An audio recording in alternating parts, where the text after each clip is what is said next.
Yeah, you can see I'm not even honking and this guy is moving out of my way. If you want road presence, you get the Toyota Fortuner. If you want to go off-roading, you get the Mahindra Thar. But if you were a VIP in the 1990s, you get this. This is a Isuzu, not the V-Cross, but this is the Isuzu Trooper. We keep on moving, we keep on moving along, we keep on rolling. No, we ain't slowing it down. We ain't slowing down. We keep on moving along, we keep on rolling. Yeah. No, we ain't slowing it down. Let's go. We ain't slowing down, baby. Come and show me how. Gotta do it right now. You know you gotta hold me down. Can I let the moment pass? Good things they. In the 1990s, if you wanted a ladder-on-frame utilitarian SUV, you had the Toyota Land Cruiser, you had the Mitsubishi Pajero, and in the last but definitely not the least, you had the Isuzu Trooper. The Isuzu Trooper was never officially sold in India. However, there were a lot of these 90s JDM or Japanese imports into the country, and for good reason. These cars were extremely reliable, they were tough, and there was no Toyota in the market, so there was no Fortuner, there was no Pajero, and people had good reason to import these. In fact, this very Isuzu is the ex-diplomat car of German embassy in Delhi. Yes, this car was used by the diplomats in the 1990s.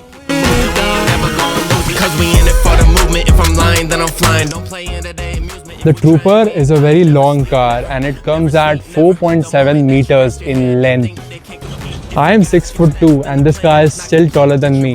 The Trooper is an already heighted car and this one has a 2 inches of lift, making its total height to 1745 millimeters. There is no shortage of width either, coming at 1800 millimeters wide.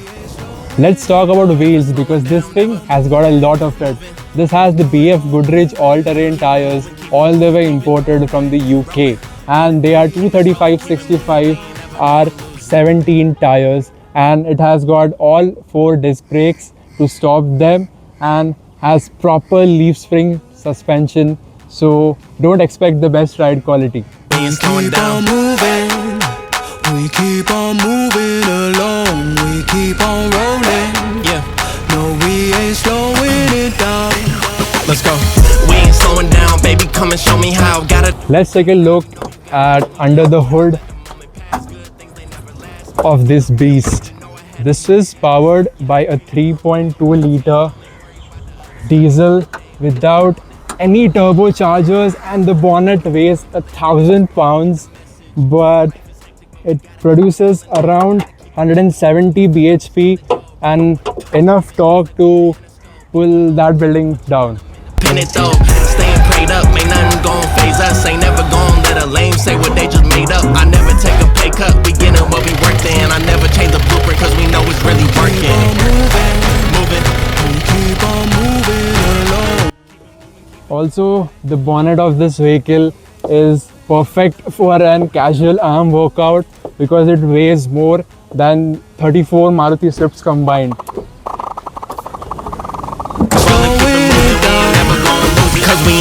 This car has a functional hood scoop to cool this massive engine. Take that, you know which brand I'm talking about. Write it in the comments. For the lighting on this Isuzu, it originally came with halogens and halogen turn indicators, and while the indicators are still original, these have been upgraded to the modern LEDs to obviously keep up with the everyday traffic, because those halogens are absolutely useless nowadays. And also the owner of this car has fitted this proper metal bumper with 4 fog lights on either side. So this car eats Marutis for breakfast. We keep on moving, we keep on moving along. The cabin of this car is located on the 2nd floor, and thankfully you have these railings to hold on to, because trust me, this is really very high and definitely not senior citizen friendly. Let's get into the cabin of this Isuzu Trooper. Firstly, it is very tall, and I can see the bulges on the hood, and I feel that I can run over basically anything I wish. And the seats are very comfortable. The armrest is honestly at the right spot, and the gear lever has a lot of play. I'll just start it for you and you'll see what I mean. Take that, Toyota Innova. And to get into the first gear, it is Mumbai to Delhi. The second gear is Mumbai to Nashik. The third gear is Mumbai to Navi Mumbai. And fourth gear, well, I don't have the guts to take this car to its fourth gear because you might find yourself at the other end of the world. The steering is ironically very tiny for this SUV. The hazard light controls are right here. The indicators and high beam stalk are right here. The headlight control main is right here. This is the gear lever to shift into 4-wheel drive high, 4-wheel drive low. These are the air conditioning controls, which is very basic and very rudimentary, if I may. And this is fitted aftermarket. It basically had a basic tape layer. There is no airbag. There are no side airbags. This is a glove box, and it is quite big in capacity. The mirror is quite big and it is aftermarket. This thing, it has no mirrors on it. It also doesn't have a mirror on it. The seats, you can see, are finished in this beautiful red and black, and it quite contemplates the exterior of the vehicle. The headliner, you can see, is finished in this absolutely jet black sort of a material, and I'm pretty sure it must heat up a lot in the summers. Now let's get into the backseat of this Isuzu, and it's a climb in itself. And you could hear the thud, right? This isn't really the best place in this car to be in, but there's got plenty of knee room, plenty of headroom, and you have also surprisingly got an armrest over here. And yeah, you could do a long trip in this car. Obviously there are no side airbags, but you do have power windows and you have this grab handle to hold on to. Another cool thing about this car is the window line. Because the belt line of the car is very low, you can see a lot out of the windows, and the car feels very airy despite being all black. And you can see in the front, because the belt line is so low, the front windshield had to be covered in the black material because it was too low. And if you compare this to a Toyota Fortuner, the belt line of the Fortuner is so high that the car starts to feel claustrophobic, whereas even in the back, the quarter windows that you see right here, they are quite big and quite airy. Now let's take a look at the party trick of this Isuzu. The cool thing about this Trooper is the barn doors on either side. You can see it is in the 70-30 configuration, and no car offers this in this segment, and which means you could just sit into this like this, have a nice camping experience. Another cool thing about the Isuzu is that they have mounted this massive spare tire on the bigger tailgate so that the hinge does not fall off because of the load. When Isuzu designed this Trooper in the 1990s, they owned a majority stake in Lotus, and that's why, surprisingly, this 2-ton body-on-frame SUV with leaf springs at the back, the handling of this SUV is designed, believe it or not, by Lotus. Yes, that's right, the maker of the most nimble and lightweight sports cars of the planet has designed the handling on this 4x4 beast. So now let's drive this beast of an SUV, and trust me on this SUV is SUV in every sense, and I'm saying SUV a lot, so deal with it. So let's buckle up. I don't think there's a need to do it, but let's just do it. The gear, let's first remove the handbrake, and oh god, it's so heavy, crazy. The first gear is Mumbai to Delhi. I think I got it. Yeah, okay, ready? So yeah.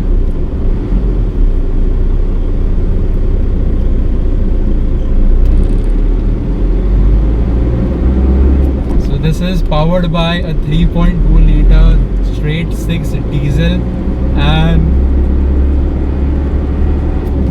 yeah, from now on I'm signing a petition to not call any SUV an SUV if it's not this one, because trust me on this, no car can match the driving feel. Firstly, it's the gearbox. The gears do slot in, but it still has that toughness to it. And if you can see right there, I can see the bulges of the hood, and trust me on this, I think the new Duster has it too. This gives the driver such an immense confidence, and it can never be replaced. Oh wow, this thing has body roll where I actually can get scared turning it. Oh wow, you can see it's loud, it's tough to drive, and yeah, this is how you do it, guys. This is how you do it. The steering, as you can see right here, the steering has a lot of play in it, but that's what makes it a real beast. There's enough nosedive in the end, and if I want to, I can just take this car from right here, but I won't do it because it's not my car. And as you can see, I'm still sweating despite being in an AC. Yeah man, honestly I'm lost for one. It's crazy, right? You can see a lot out of the mirrors. I don't know how the horn works because I forgot to ask the owner, but oh my god, taking a U-turn in this is gonna be a task. Nobody gets in your way when you're driving this beast. It is absolutely insane.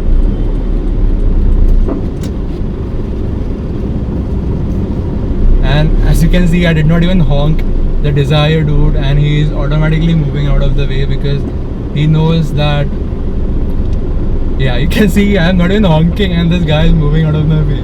That is the presence of the Isuzu Trooper, honestly.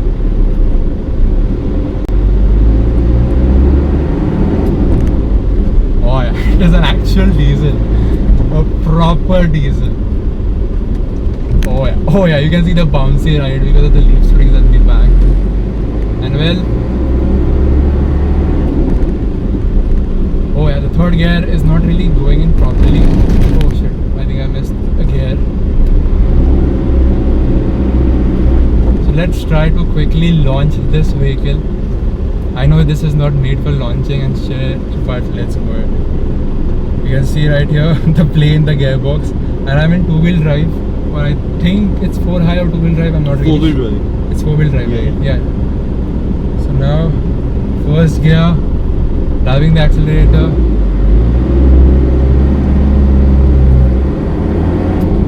Oh yeah, this thing goes.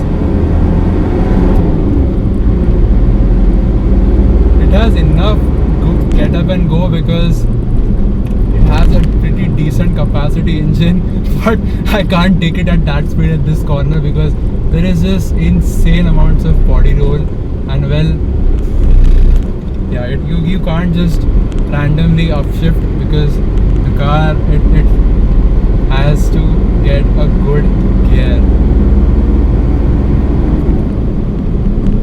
I'm taking a 3-point turn. You can see there is a Thar rocks coming in. Trust me, this is more masculine than even the Thar rocks.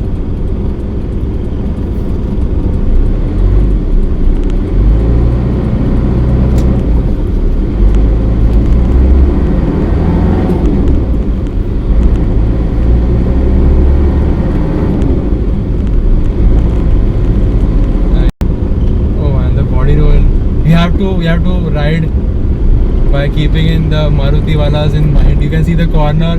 Oh my god, I'm in Dubai. This is the cornering. And I think you guys can already hear the mighty 3.2 liter diesels. Yeah, the brakes are not the strongest part of this car. Oh yeah, there's a Fortuner right there, right? We'll stand it beside the Fortuner and we'll see the size comparison.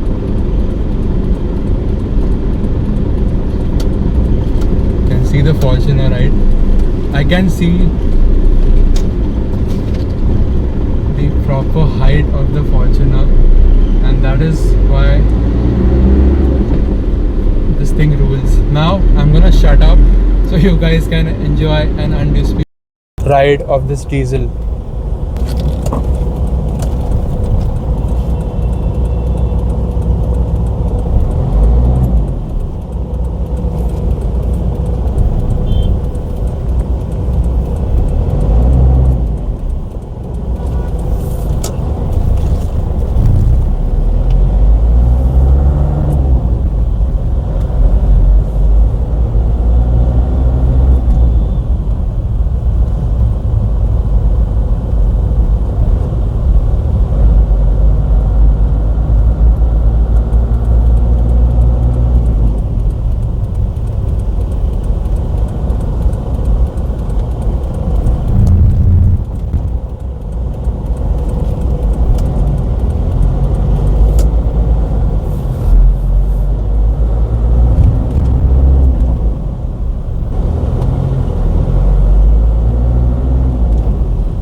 Guys, if you enjoyed the Isuzu Trooper, hit like and comment down your favorite aspect about this vehicle, and subscribe to Wheels and Gaurang for more such rare and beastly cars. Everything I love, word to the man above. Keep it cool, calm, collected. At this point, you get the message. Life is hectic, but we gotta keep it rolling. No.